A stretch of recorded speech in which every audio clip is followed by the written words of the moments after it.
नमस्कार, आप देख रहे हैं देश की बात और मैं हूं नगमा। चक्रवाती तूफान ताउते अब और ताकतवर होता जा रहा है। इसके अब 17 मई की शाम गुजरात के तट पर पहुंचने की संभावना है। इसको लेकर गुजरात सरकार ने कई कदम उठाए हैं। एहतियात के तौर पर रेलवे ने 56 ट्रेन रद्द की है। तूफान के दौरान हवा की रफ्तार 175 किलोमीटर प्रति घंटे हो सकती है, ऐसा अनुमान लगाया गया है। और 175 किलोमीटर प्रति घंटे यानी कि बेहद तेज रफ्तार हवा है, जिससे काफी विनाश हो सकता है। पीएम मोदी ने अधिकारियों से कहा है कि तूफान के बावजूद जामनगर से ऑक्सीजन की सप्लाई में बाधा न आए, ये सुनिश्चित करें। मुंबई में भी इसका असर देखने को मिलेगा। मुंबई में तेज हवाओं के साथ बारिश हो सकती है।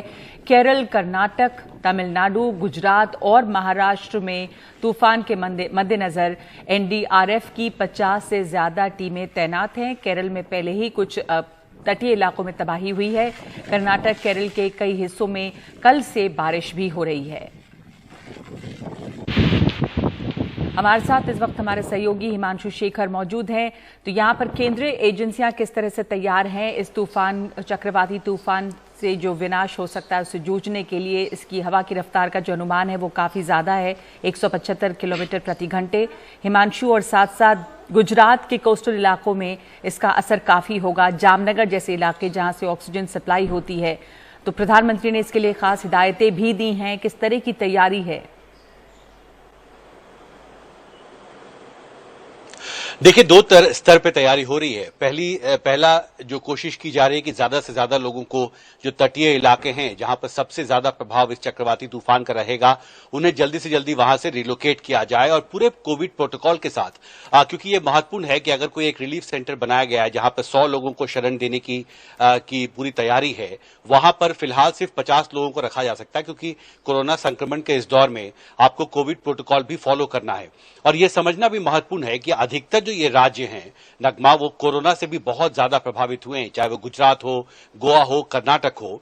और इन राज्यों में जो कोरोना मरीज हैं उनकी संख्या भी बहुत ज्यादा है। और इसलिए केंद्र की तरफ से जो दिशा निर्देश दिए जा रहे हैं वो न सिर्फ जान माल के नुकसान को बचाने को लेकर है, बल्कि जो कोविड हॉस्पिटल्स हैं, जो कोविड हेल्थ केयर सेंटर्स बनाए गए हैं इन सभी कोस्टल डिस्ट्रिक्ट्स में जहां पर कोरोना का संक्रमण बहुत ज्यादा है, वहां पर प्रधानमंत्री और कैबिनेट सचिव दोनों ने पिछले 24 घंटे में इन सभी राज्यों को, जो 6 राज्य हैं जहां सबसे ज्यादा असर होगा, उनको दिशा निर्देश दिया है कि उनको ये सुनिश्चित करना होगा कि चाहे वो ऑक्सीजन की सप्लाई हो हॉस्पिटल्स में, जरूरी दवाइयों की सप्लाई हो, पावर सप्लाई हो, जो भी हेल्थ केयर फैसिलिटीज फिलहाल कोरोना मरीजों को दी जा रही है, उन्हें बहाल रखना होगा और उसके लिए इमरजेंसी मेजर्स लेने होंगे। प्रधानमंत्री की जो बैठक हुई है उसमें प्रधानमंत्री ने कहा कि आप पावर बैकअप सिस्टम्स लगाइए और उससे जो वैक्सीन की सप्लाई हुई है, देखिए वैक्सीनेशन की भी एक प्रक्रिया इन राज्यों में चल रही है, तो जो कोल्ड चेन्स हैं वैक्सीन के, उनको कैसे बहाल रखा जाए, जो पावर सप्लाई है कोल्ड चेन्स को, उनको कैसे बहाल रखा जाए,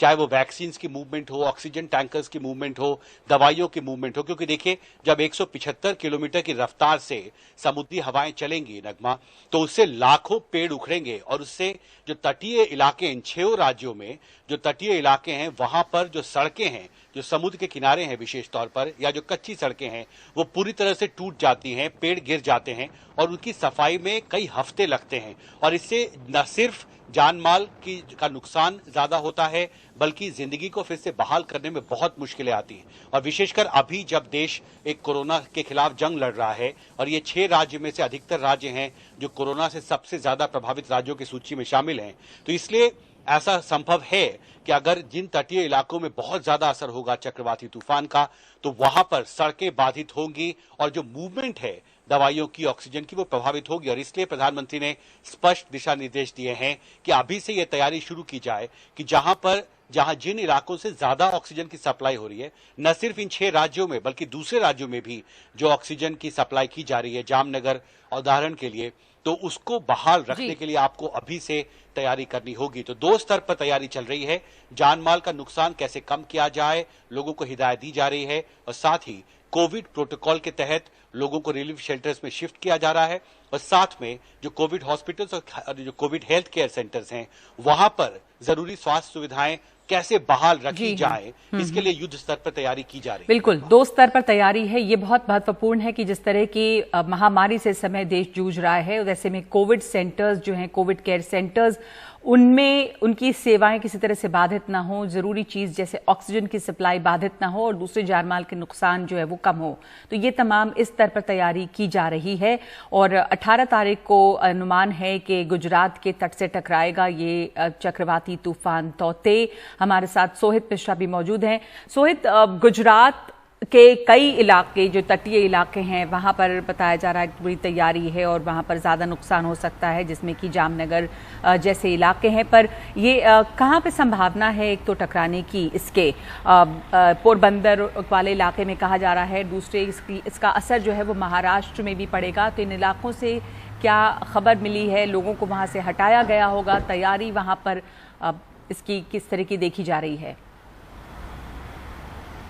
जी देखिए, फिलहाल मैं मुंबई में मौजूद हूँ। ये मुंबई का वर्ली सी लिंक है जहाँ पर मैं हूँ और आपको बता दूँ कि जो मौसम है उसे देखकर ही आप समझ सकते हैं कि बारिश के समय जिस तरह के मौसम होते हैं उसी तरह का हालात यहाँ पर है। बिल्कुल, ये जो तूफ़ान है ये गोवा के रास्ते होते हुए मुंबई के करीब से गुजरते हुए इसे गुजरात में पोरबंदर के पास जाकर टकराना है और इसलिए एनडीआरएफ की जो टीम है वो अलग अलग जगहों पर जिन भी तटों की ओर यहाँ पे इसके टकराने की बात की जा रही है वहाँ पर एनडीआरएफ की ओर से और स्थानीय प्रशासन की ओर से कई तैयारियाँ की गई हैं। जैसे मैं आपको बता दूँ, ये देखिए आप यहाँ पर, क्योंकि तेज़ हवाएं चलेंगी, ये कहा जा रहा है कि 60 से 80 किलोमीटर प्रति घंटा की रफ्तार से हवाएं चलेंगी, तो जो पेड़ हैं यहाँ पर जो सड़क के किनारे पर हैं ये हो सकता है कि अगर ज़्यादा तेज़ हवा आए तो ये गिर जाएं और इसलिए उन्हें रस्सी से बांध दिया गया है। मुंबई पुलिस के आपको लोग यहाँ पर नजर आएंगे, किसी को भी इन समुद्री तटों के पास जाने फिलहाल नहीं दिया जा रहा है। एनडीआरएफ की टीम अलग अलग जगहों पर है। अब मैं आपको बता दूं कि रत्नागिरी और दूसरे जगहों पर भी तेज़ हवाएं चलने लगी हैं, कई जगहों पर बारिश भी हो रही है। और अगर गुजरात की भी बात करें तो एनडीआरएफ की टीम एक गुजरात की ओर भी रवाना हुई है और वहाँ पर भी पूरी तैयारियां की जा रही हैं। मुंबई की भी अगर बात करूं तो आज हम लोग मुंबई के बांद्रा इलाके में गए थे, जहां पर आप समझिए कि वहां पर भी वो जो समुद्री तट हैं और उसके पास भी लोगों को अभी हटाया तो नहीं गया है, लेकिन उन्हें बता दिया गया है कि अगर ज़्यादा हालात ख़राब होते हैं तो उनके लिए तैयारियां की गई हैं। 2-3 स्कूलों में खाने पीने से लेकर बाकी सारी चीज़ों की तैयारियां की गई हैं। जो मछुआरे हैं उनके जो नाव हैं वो वापस आ गए हैं। मुंबई में भी क्योंकि आज कहा जा रहा है कि आज शाम और कल के दिन असर देखने मिलेगा, तो वैक्सीनेशन सेंटर्स जो हैं सोमवार के दिन मुंबई में बंद रहेंगे। जो यहाँ पर जंबो सेंटर्स बनाए गए हैं, खासतौर पर बीकेसी की बात कर लें, मुलुंड की बात कर लें, दहीसर की बात कर लें, वहाँ से 580 से ज़्यादा कोरोना के जो मरीज़ हैं उन्हें शिफ्ट किया गया है। साथ ही साथ दूसरे जगहों पर भी आज महाराष्ट्र के मुख्यमंत्री ने भी गृह मंत्री अमित शाह से बात की और यहाँ पर भी कई तैयारियां की जा रही हैं। तो कई अस्पतालों को भी सरकार की ओर से कहा गया है कि पावर फेलियर अगर होते हैं तो उसके लिए भी उनके पास कोई एक दूसरा विकल्प होना चाहिए, उसकी बात भी की गई है कि ताकि मरीजों को कहीं पर भी परेशानी ना हो। तो ऐसे कई कदम ज़रूर उठाए जा रहे हैं। एनडीआरएफ की टीम तैनात है, स्थानीय प्रशासन तैनात है। अभी भी आप देखेंगे तो धीरे धीरे जो हवाएं हैं वो तेज़ होती जा रही हैं, लेकिन आने वाला जो 8 से 10 घंटा है उसमें क्या कुछ रूप लेता है ये देखना अहम होगा। हम देख रहे हैं कि गोवा में कई जगहों पर पंजी और दूसरे जगहों पर पेड़ गिरे हैं, कई जगहों पर बिजली भी गई है। तो इस तरह के हालात महाराष्ट्र में, गुजरात में ना हो उसके लिए भी कई कदम उठाए जा रहे हैं। खासतौर पर महाराष्ट्र में जिस तरह से कोरोना के मरीज़ भी बढ़ रहे हैं और भी कई सारी चीज़ें हैं जिस पर प्रशासन की तैयारियां चल रही है और ऐसे में प्रशासन नहीं चाहेगी कि इस चक्रवाती तूफान से उनकी परेशानियां बढ़े और इसलिए ज़रूर कदम उठाए गए हैं। ये सरकार का दावा है। अब वाकई ये कदम काफ़ी होते हैं या नहीं ये आने वाला समय ही बताएगा, लेकिन सरकार की ओर से, प्रशासन की ओर से कई कदम जरूर उठाए गए। जरूर, क्यों अब आने वाले ये जो तमाम कदम उठाए जा रहे हैं कितने प्रभावी होंगे ये देखना होगा, क्योंकि जो तूफान है वो भी लगातार ताकतवर होता जा रहा है। हवाएं काफी तेज चल रही हैं। धन्यवाद आपका सोहित। ये बताया गया कि गुजरात में भी जो अनुमान है कि 2 से 3 मीटर ऊंची लहरें उठ सकती हैं और ये जो तूफान हिट करेगा जहां पर वो बताया जा रहा है कि पोरबंदर और भावनगर के इलाके के बीच में ये तूफान हिट करेगा। आई ऑफ द स्टॉर्म जो है वहां से हवा की रफ्तार बहुत तेज बताई जा रही है, 175 किलोमीटर प्रति घंटे, जो कि बहुत विनाशकारी होती है। अगर 100 किलोमीटर की रफ्तार से भी हवा चलती है तो बड़े पेड़, मकान, ये सब गिरने का अंदेशा रहता है। इसलिए इन इलाकों को खाली किया गया है। और ये जो तूफान है, चक्रवाती तूफान ताउते, अभी ही समंदर में किस तरह की लहरें उठ रही हैं, ये हम आपको दिखा रहे हैं। और जो ताउते इसका नाम है, बहुत दिलचस्प इसके बारे में जानकारी कि इसका नाम म्यांमार जो है बर्मीज भाषा है, ये उसका शब्द है। और स्थानीय भाषा जो है उसमें इसका मतलब वहाँ की स्थानीय छिपकली है, उस पर इसका नाम पड़ा है। 2021 का ये पहला साइक्लोनिक स्टॉर्म है जिसका नाम है ताउते।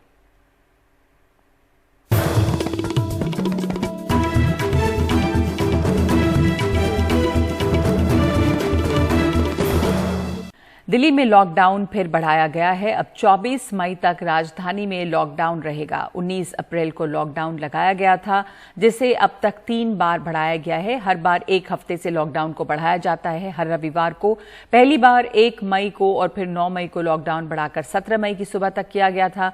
मुख्यमंत्री अरविंद केजरीवाल ने बताया है कि 24 घंटे में राजधानी में 6,500 के करीब मामले आए हैं, लेकिन पॉजिटिविटी रेट जो है वो घटकर 10% अब हो गई है। कल सुबह लॉकडाउन कल सुबह 5 बजे तक के लिए था। उसको देखते हुए जो अभी रिकवरी हो रही है दिल्ली के अंदर, काफ़ी अच्छे स्तर पे रिकवरी हो रही है। कोरोना काफ़ी तेज़ी के साथ कम हो रहा है, लेकिन जो गेन्स हम लोगों ने पिछले कुछ दिनों में किए, हम नहीं चाहते कि वो एकदम से ख़त्म हो। तो अभी 1 हफ्ते के लिए लॉकडाउन को हम और बढ़ाने जा रहे हैं। तो कल की बजाय अगले सोमवार को सुबह 5 बजे तक के लिए दिल्ली में लॉकडाउन बढ़ाया जा रहा है। पिछले 24 घंटे में भी लगभग 6,500 केसेस आए हैं, लेकिन पॉजिटिविटी रेट 1% और कम हो गया है। 10% के करीब पॉजिटिविटी रेट आ गया है, जो कल 11% था। केसेस 6,500 आए हैं। मैं उम्मीद करता हूं कि अगले 1 हफ्ते में और ज़्यादा रिकवरी होगी। तो मैं समझता हूं कि अब धीरे धीरे दिल्ली जो है वो ट्रैक पे आती जा रही है। और अब ग्रामीण इलाकों में भी तेजी से कोरोना के मामले फैल रहे हैं और इस वजह से स्वास्थ्य मंत्रालय ने अब अर्ध शहरी, ग्रामीण और आदिवासी इलाकों के लिए अलग से गाइडलाइन जारी की है। इनके मुताबिक अर्ध शहरी यानी कि जो शहरों से सटे हुए ग्रामीण इलाके हैं, ग्रामीण और आदिवासी इलाकों के लिए जो दिशा निर्देश हैं, ग्रामीण इलाकों में ILI और सारी के मरीजों की निगरानी पर जोर है। ASHA workers, village health sanitation and nutrition committee की मदद से निगरानी की जाएगी। कोरोना के संदिग्ध मरीजों की रैपिड एंटीजन या RT-PCR के जरिए टेस्टिंग होगी। लक्षण वाले मरीजों को टेली कंसल्टेशन मुहैया करवाया जाएगा और दूसरी गंभीर बीमारियों, ऑक्सीजन की कमी वाले मरीजों को हायर सेंटर भेजा जाए। कम्युनिटी हेल्थ अधिकारी ANM को रैपिड एंटीजन टेस्टिंग की ट्रेनिंग दी जाएगी। ग्रामीण क्षेत्रों में पल्स ऑक्सीमीटर, थर्मोमीटर उपलब्ध कराए जाएं। होम आइसोलेशन में रहने वालों को आइसोलेशन किट दिया जाए। ऑक्सीजन 94% से कम हो तो ऑक्सीजन बेड दिया जाए। होम आइसोलेशन में रहने वाले मरीजों का 10 दिन में आइसोलेशन खत्म होगा।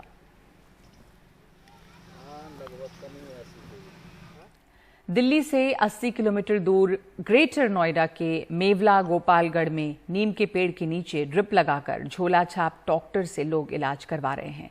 वजह यह है कि जाएं तो कहां जाएं, अस्पतालों में जगह नहीं है। हर घर में कोरोना के मरीज हैं और 5 लोगों की अब तक मौत हो चुकी है इन इलाकों में। हमारे सहयोगी राजीव रंजन की देखिए ये ग्राउंड रिपोर्ट। कोरोना के खिलाफ देश भर में लड़ाई के बहुत लंबे चौड़े दावे किए जा रहे हैं, लेकिन असलियत क्या है इसको देखना है तो दिल्ली से महज 80 किलोमीटर दूर मेवला गोपालगढ़ गांव है, ग्रेटर नोएडा में पड़ता है। वहाँ की असलियत क्या आप देख सकते हैं। यहाँ नीम के पेड़ के नीचे यहाँ 3-4 मरीज हैं जो डिप बाकायदा लगा हुआ है, और इसकी वजह यह है कि इनके घर में वो साधन नहीं है। ये सारे जो मरीज हैं इनकी अगर बात करें तो इनको बस 3 तरह की परेशानियां हैं कि इनको बीमार हुए हैं, खांसी हुआ है, कमजोरी है, यानी कोरोना जैसे लक्षण है। कोरोना पूरी तरह से इस कारण नहीं कर सकते क्योंकि इनके पास अभी तक कोई जाँच की टीम नहीं आई हुई है, लेकिन लोग परेशान है, बदहाल हैं। क्या हालत है आप देख सकते हैं। गांव के प्रधान से बात करते हैं। योगेश जी, क्या हालत है गांव में? देखिए, गांव में ऐसा एक भी घर नहीं है जिस घर में मरीज ना हो। जब से चुनाव हुआ है उसके बाद से हर घर में मरीज बन गया है। जितनी भी फैमिलीज हैं सबको एक जैसे सिम्टम्स हैं। बुखार है, खांसी है, सांस लेने में दिक्कत हो रही है, शरीर में दर्द रहता है। इसी सेम समस्या से हर घर में आदमी आज बीमार पड़ा है। और सबसे बड़ी विडंबना ये है कि गाँव में अभी तक जिस तरह से निवेदन करने के बावजूद भी सैनिटाइजेशन का काम नहीं हुआ है। बुलाने के बावजूद भी डॉक्टर्स यहाँ पर आ नहीं रहे हैं। हम चाहते हैं कि गांव में एक बार कोविड की जांच हो जाए लोगों को। एक ही बताइए, लोग बड़ा ताज्जुब लग रहा है कि दिल्ली से महज 80 किलोमीटर दूर यहाँ नीम के पेड़ के तले जो है, यहाँ 3-4 मरीज यहाँ लेटे हुए हैं यहाँ पर। तो ये क्यों आखिर यहाँ पर? क्या उनके घर में सुविधा नहीं है? क्या परेशानी है? कोई अस्पताल नहीं जा सक रहे हैं क्या? देखिए, यहाँ पर जैसे जेबर ही एक सेंटर है बीच में, जहाँ पर लोग जाते हैं दवाई गोली के लिए। जितने भी हॉस्पिटल हैं वहाँ एक ही बड़ा हॉस्पिटल है, उस हॉस्पिटल ने भी मना कर दिया लोगों को लेने के लिए, ये कहते हुए कि बेड नहीं है। जरा सी भी किसी को छींक भी आ जा रही है, खांसी के लिए भी कोई आदमी दवाई के लिए जा रहा था, उसके लिए डॉक्टर उपलब्ध नहीं है। मजबूर हैं लोग, झोला छाप लोगों से दवाइयाँ ले रहे हैं। प्रेस्क्रिप्शन वो दे देते हैं बना के, वही गोलियाँ लेके चले आते हैं, लोग उनको खा रहे हैं। और यहाँ पर ये लोग इसलिए भी पड़े हैं, देखिए इनके पास इनके घरों में सुविधाएँ नहीं हैं, छोटे घर हैं, मजदूर लोग हैं, और इनको यहाँ थोड़ा खुला वातावरण में ये लोग अपने आप को थोड़ा सा कंफर्टेबल फील कर रहे हैं, इसलिए ये लोग यहाँ आ गए हैं। दूसरी बात यह है कि जो भी आता है, जैसे दूसरे गांव से कोई कंपाउंडर आ गया, वो इनको दवा लगा के चला गया, उसी इलाज पर ये लोग निर्भर हैं, उसी के लिए ये लोग पेड़ों के नीचे। आसपास के जो यहाँ चेक कराने की गया तो कितना दूर है जो प्राथमिक सेंटर है, कितनी दूर है स्वास्थ्य विभाग का? यहाँ से 5 किलोमीटर की दूरी पर है स्वास्थ्य विभाग का जो सेंटर है। वहाँ पर भी हाल ही है कि 38 गाँव के बीच में वो एक अकेला सेंटर है। वहाँ पर इतनी भीड़ होती है कि लोगों के ऊपर लोग चढ़ रहे हैं, वहाँ पे नंबर नहीं आता है, लोग वापस चले जा रहे हैं, लोग चक्कर खाकर गिर जा रहे हैं वहीं पर। आपके गांव में 5 लोगों की मौत हो गई एक हफ्ते के अंदर? जी, मेरे गांव में 5 लोगों की मौत हो गई अभी तक। कल 2 लोगों की मौत हुई है। अभी भी बहुत लोग ऐसे पड़े हैं जिनकी हालत क्रिटिकल है, जो ऑक्सीजन पे चल रहे हैं। गाँव में घरों में लोग अपने आप सिलेंडर ला के और ऑक्सीजन लगा के अपने आप ही इलाज कर रहे हैं। और डॉक्टरों के पास जाएँ, कहाँ जाएँ? कहीं डॉक्टर नहीं है, कहीं क्लिनिक नहीं है।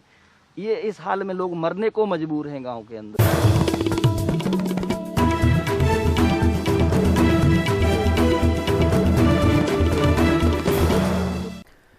गंगा में लगातार मिल रहे शव सरकार के आंकड़ों पर सवाल खड़े कर रहे हैं। सरकारी अमला अब गंगा से शवों को हटाने में जुटा है, लेकिन गंगा में शवों के मिलने का सिलसिला रुक नहीं रहा है। कई बार ये बिहार और उत्तर प्रदेश के बॉर्डर पे है और इस बीच में सियासत भी शुरू हो गई है कि ये शव या यूपी के हैं या बिहार के हैं, और डर साथ साथ ये भी है कि इससे एक नई महामारी न खड़ी हो जाए। जीतलाल लेखपाल हैं। पहली बार इन्हें शवों को गंगा में नहीं डालने की मुनादी करनी पड़ रही है। हालांकि इनकी ड्यूटी जमीन की नापतोल और उसका लेखा जोखा रखने की है, लेकिन फिलहाल ये गंगा किनारे इस बात का लेखा जोखा रख रहे हैं कि कहीं कोई आकर गंगा में शव न फेंक जाए। लोगों की ड्यूटी 5-6 दिन पहले जो बिहार प्रांत में डेड बॉडीज मिलने की सूचना मिली थी, तुरंत तत्काल हमारे अधिकारियों ने डीएम साहब भी परसों दिन आए थे, एसपी साहब भी आए थे। तुरंत हम लोग नाव लेकर पेट्रोलिंग पे निकले और देख रहे जहाँ डेड बॉडी मिली उसको हम लोग अंतिम दाह संस्कार किए। और अभी भी लगातार दिन रात लगे हुए नाव लेकर गंगा के घाटों तक दोनों तरफ की कहीं भी डेड बॉडी मिली तो उसको अंतिम दाह संस्कार किया जा सके। राजस्व टीम व हमारी पुलिस टीम गंगा पुलिस भी माइक लेकर चेतावनी के साथ पहरा भी दे रही है कि कहीं कोई शव उनकी सुरक्षा सीमा में न आ जाए। पुलिस इसके लिए लगातार गश्त कर रही है। ये पेट्रोलिंग हम लोग कर रहे हैं कि कोई भी लाश बाहर से जो दह के आ रहे हैं उसको देख रहे हैं। देखने के बाद अगर मिलता है तो उसको दाह संस्कार करते हैं। विधिवत जो होता है उस तरह से हम लोग दाह संस्कार कर रहे हैं। तो उसके लिए स्टैटिक फोर्स लगाया गया है, मजिस्ट्रेट की पोस्टिंग हुई है, उन लोगों को बताया जा रहा है, लकड़ी की व्यवस्था की गई है। हालांकि कई शव पुलिस और प्रशासन के तमाम पहरे के बाद भी गंगा में दिखाई दे ही जाते हैं, जो प्रशासन के लिए सिरदर्द का सबब है।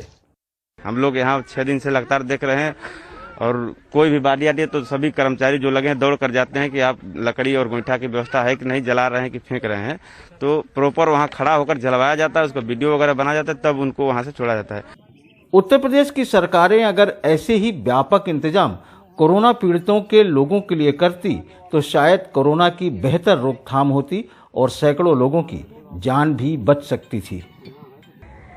किसी ने अपने माँ बाप को तो किसी ने अपने भाई बहन को, और कुछ तो ऐसे मजबूर होंगे जिन्होंने अपनी संतान को गंगा में बहा दिया होगा। लिहाजा गंगा में बहते शव ये बता रहे हैं कि ये त्रासदी कितनी भयानक है। पर इससे भी ज़्यादा भयानक सच ये है कि जिन लोगों को जिंदा रहते इलाज नहीं मिल सका, उन्हें मरने के बाद आंकड़ों में जगह नहीं मिलेगी। न जाने ये कैसी व्यवस्था है। वाराणसी से अजय सिंह, एनडीटीवी इंडिया।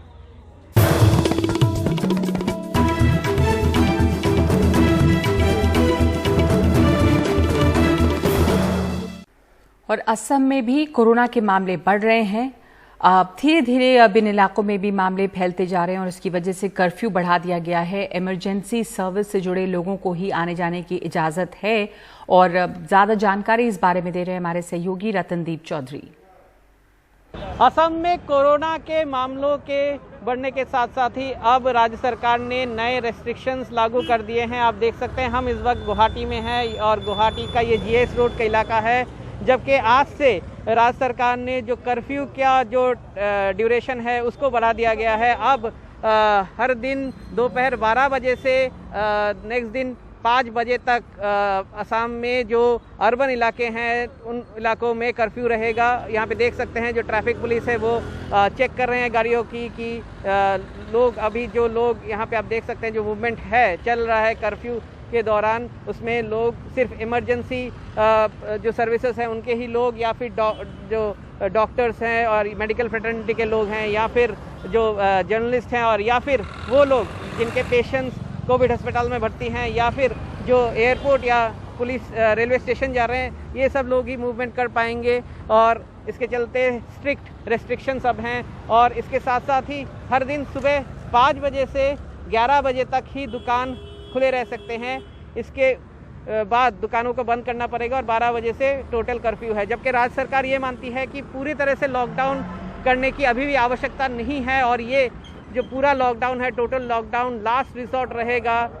मगर देखा जा रहा है पिछले हफ्ता 10 दिन में असम में 4 से 5 हज़ार के बीच हर दिन कोविड के नए मामले आ रहे हैं। गुवाहाटी में जबकि 1600 जैसे मामले पहले आए थे, इसके बाद अब भी 1100 के मामले आ रहे हैं और इसके चलते अब राज्य सरकार ने रेस्ट्रिक्शन बढ़ा दिए हैं पूरी तरीके से। असम में एक ज़्यादा स्ट्रिक्ट रेस्ट्रिक्शन आप यहाँ पे देख पा रहे हैं, जबकि टोटल लॉकडाउन अभी भी नहीं है और रूरल इलाके में 6 बजे से ये कर्फ्यू जारी होगा। मगर जो अर्बन इलाके हैं गुवाहाटी या फिर बाकी जो डिस्ट्रिक्ट हेडक्वार्टर्स हैं, बड़े शहर हैं, डिब्रूगढ़, नौगांव, जोरहाट, इन सब इलाकों के ऊपर फोकस है और यहाँ पे जो अर्बन एरियाज़ हैं वहाँ पे दोपहर 12 बजे से ही कर्फ्यू चलेगा और सिर्फ सुबह के दौरान ही लोग घर से निकल के दुकानों में जा सकते हैं और जो सरकारी ऑफिस और जो प्राइवेट ऑफिसेज हैं सबको बंद रखा गया है।